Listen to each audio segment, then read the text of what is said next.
So I'm working on 2010 Chevy Camaro.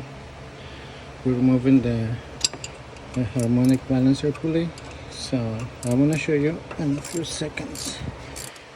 I'm gonna show you the tool that I use to remove this harmonic balancer.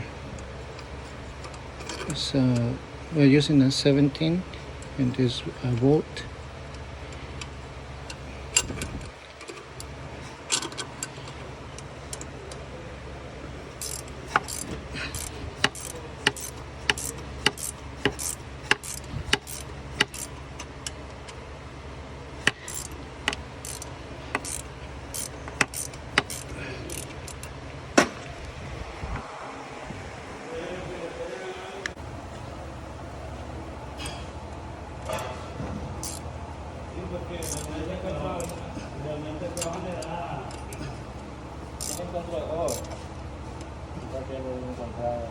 No, todavía no.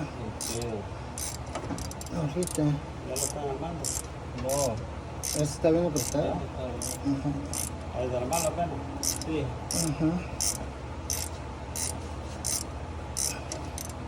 ¿Y este qué motor es? 3.6. 3.6. ¿Es el mismo de aquí? Sí. El mismo desde el...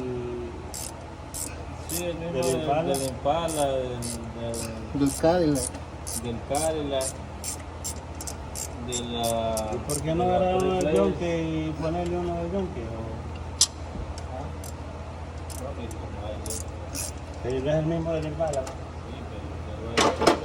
No, hombre, si yo le dije a unos días para aquel, y le dije yo, estaba uno ahí que yo le bajé la transmisión y estaba nomás de la otra vez, no le extraño. ¿Ah?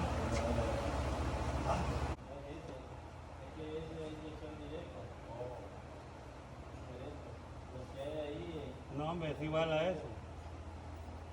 Si es igual al de Impala, ahí está un 2014 ahí.